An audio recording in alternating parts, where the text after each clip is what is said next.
wabarakatuh. Jumpa lagi sama Pau, podcastnya Alfa dan Wulan. Wulan. Nah, kalau pada episode sebelumnya kan saya sempat ditanya-tanya nih sama dia.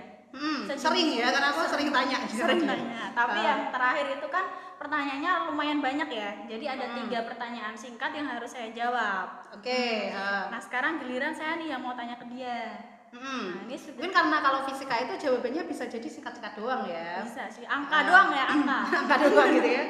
Makanya jawabannya kita taruh di pertanyaan singkat gitu ya. Iya, jawabannya singkat, prosesnya yang lama. Iya, biasanya gitu. Oke, boleh. Nah, ini saya sudah mengumpulkan 3 pertanyaan dari sobat penasaran. Oke. Jadi yang pertama yaitu kenapa kita tidak tertekan udara? Nah, emang udara itu berat gitu loh. Beratnya tuh berapa sih tekanan udara itu? Ya, nggak ngerasa ya Mbak ya, kalau udara itu kayak menekan kita ya. Iya. Padahal tadi kan ada pertanyaan, emang tekanan udara itu berapa sih? Kalau kalian udah belajar fisika pasti tahu bahwa tekanan udara di pantai kalau ke atas lagi ya agak berkurang dikit gitu ya. Iya. Itu sekitar 1 atm. Nah, 1 atm itu sama kayak berapa sih? Sama kayak 10 pangkat 5 Pascal atau 100.000 Pascal. Atau setara dengan 100 ton per meter persegi. 100 ton per meter persegi per meter? Per meter persegi. Wow. Lah kok bisa? Iya, bisa. Tapi kok saya nggak merasa berat ya? Nah, Biasanya 100 ton per meter persegi itu kalau diibaratkan tuh kayak berat mobil, Mbak.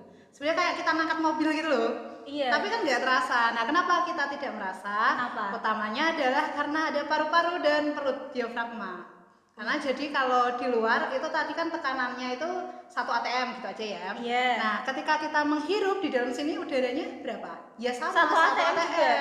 Karena tekanannya sama, akhirnya kita nggak kayak ngerasa apa-apa, kan nggak ada yang menekan jadinya. Oh gitu. Loh, kalau kita nggak bernafas berarti? Nah, kalau kita nggak bernafas bagaimana? Ternyata ketika kita dalam proses bernafas itu ada sekian detik sebenarnya itu kayak tekanan kita itu beda. Saat apa ya saat bernafas itu. Jadi kalau kita misalkan nih kita biasa gini, itu kan tekanannya sama. Nah, ketika kita mau bernafas itu kan berarti kita menghirup. Kalau ketika menghirup berarti paru-paru ngembang kan secara biologi gitu kan, benar. Secara kalau volumenya makin gede maka tekanannya makin turun. Kecil, ya. Nah, tekanan turun itu udara yang di sini sama di dalam paru-paru itu beda. Iya. Makanya tekanannya beda, makanya udaranya masuk.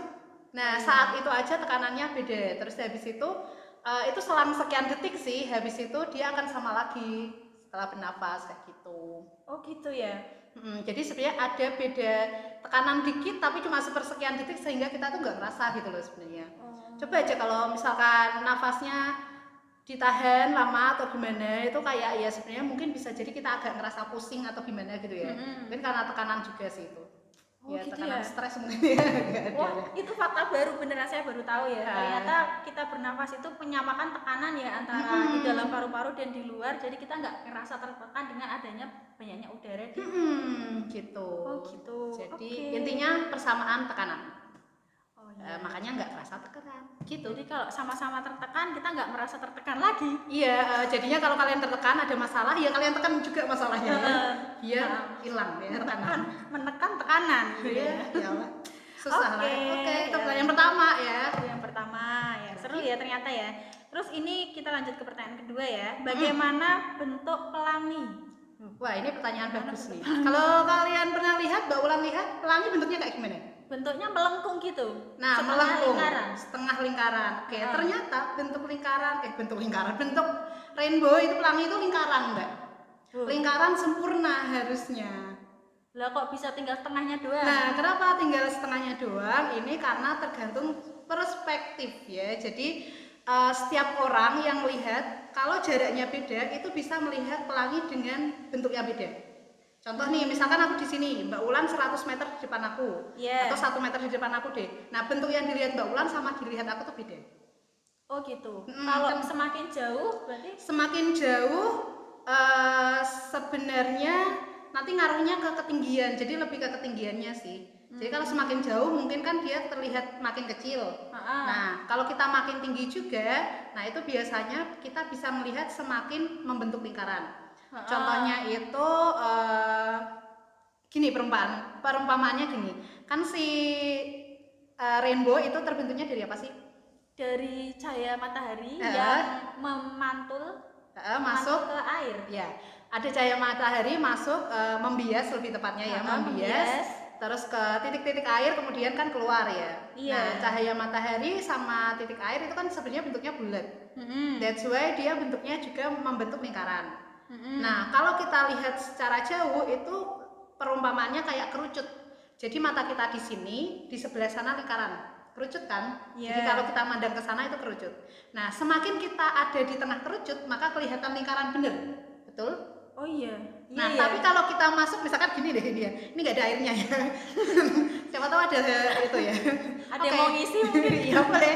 Oke, ada yang mau ngisi. Nah, terus habis itu kalau kita melihat makin dekat itu dia akan kayak kehalang horizon, jadinya cuma setengah doang. Gitu.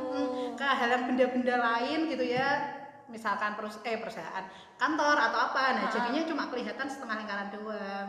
Nah, itu. Jadi bentuknya aslinya adalah lingkaran gitu ya. Ini pernah ditemuin tahun 2017 sih yang viral itu.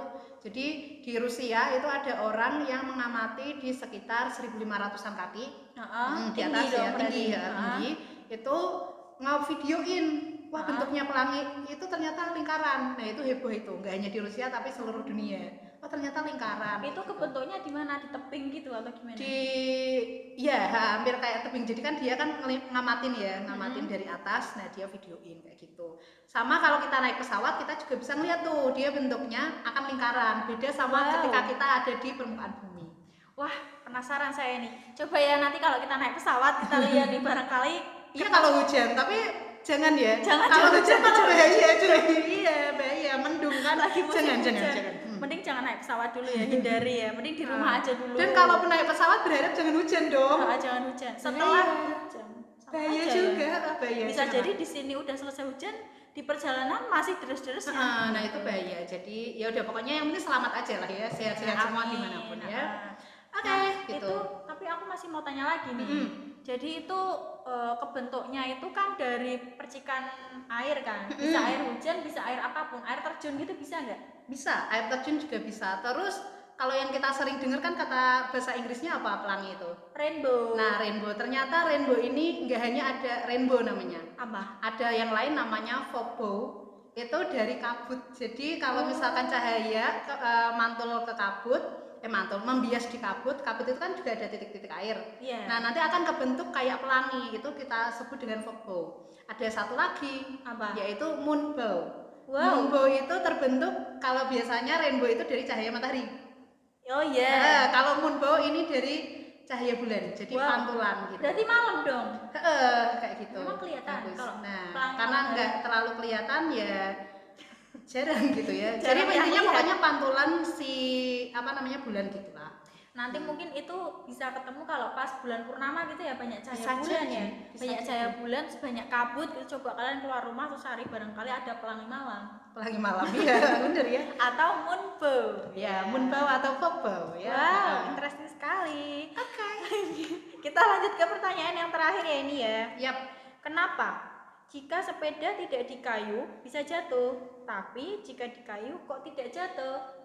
Iya, bener ya. Kalau misalkan motor biasa atau sepeda lagi diem, butuh standar kan buat memberdirikannya. Iya, betul. Nah, kalau nggak ada standar dia pasti jatuh. Karena kan jelas dia beratnya lebih berat vertikalnya ya. Jadi kalau dia berdiri biasa pasti jatuh ke bawah karena gravitasi. Iya. Tapi kalau kita kayu, kok bisa enggak jatuh? Kok bisa?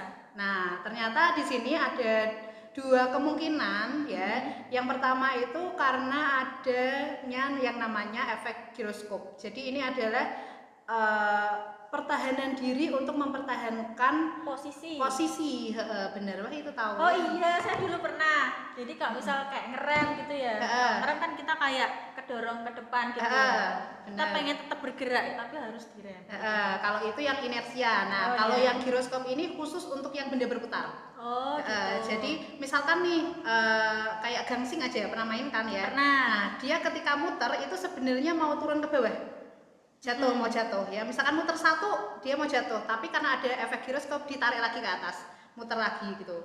Sampai efeknya ini hilang dan ketarik sama gravitasi. Oh iya, biasanya kalau saya lihat itu apa namanya? Gangsing.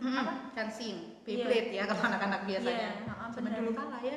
Itu Oke. kan kayak mau jatuh gitu ya. Nah itu yang mempertahankan itu yang tadi namanya giroskop tadi.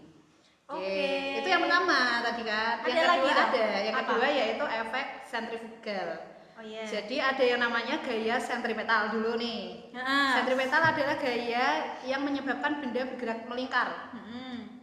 Bukan berputar gini ya, kalau itu kan berotasi ya. Nah Yeah. kalau melingkar itu misalkan kayak what is that? Kalau kita misalkan di tikungan nah Mengelilingi. gitu, ya mengelilingi di tikungan gitu kan ya. Nah itu kan misalkan efeknya kita hampir kayak harusnya Miring. ke dalam. Oh, ke dalam. Oh iya. Kalau sentripetal itu mengakibatkan kita ke dalam. Tapi yang kita rasain sebenarnya nggak ke dalam loh. Bener nggak? Kita kayak mau kelempar keluar kan? Iya. Nah yang kelempar keluar itu namanya sentrifugal. Oh, gitu. Jadi ini gaya reaksi kan aksi reaksi. Reaksinya dari si sentripetal tadi. Jadi yang tadinya misalkan kita mau muternya ke kanan misalkan ya karena sentripetal mau jatuh ditarik sama sentrifugal nggak jadi, itu kan? Jadi Wow. ketika mau jatuh tarik lagi gitu ya. Aduh, pusing ya, ini Pusing. kayak belajar fisika lagi. Iya. Ada pusing. Wow. Ini belum Saya ada pusing. hitungannya ya guys. Saya pusing malah dia seneng. Ini saya tuh tanya dia biar dia pusing malah saya yang pusing. Ya gitu ya. Nah begitu. Oke. Jadi intinya yang giroskop sama sentripetal. Emang ini agak susah sih kalau kita ngomongin sepeda ya. Iya. Karena ya mending langsung ngayuh ya daripada kita ngitung-ngitung. Daripada kan. mikir ya. Heeh. Terus bisa nggak sih kalau pas kita lagi ngayuh terus tiba-tiba kayak kita lupa keseimbangan gitu loh. Lupa keseimbangan. Kalau kita enggak berhenti mengayuh sepeda ya, atau misalkan mesin motor itu tidak berhenti, dia akan tetap melaju lurus ya, maksudnya berdiri.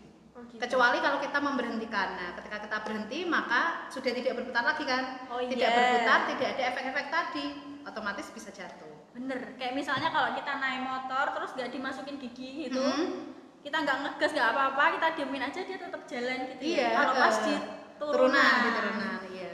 Pokoknya yang penting muter bannya ya. Oh, yang penting muter nanti dia akan seimbang sendiri. Eh, Karena ada gitu. sentrifugal sama sentripetal tadi ya. Iya, sama giroskop. Menarik, sama giroskop.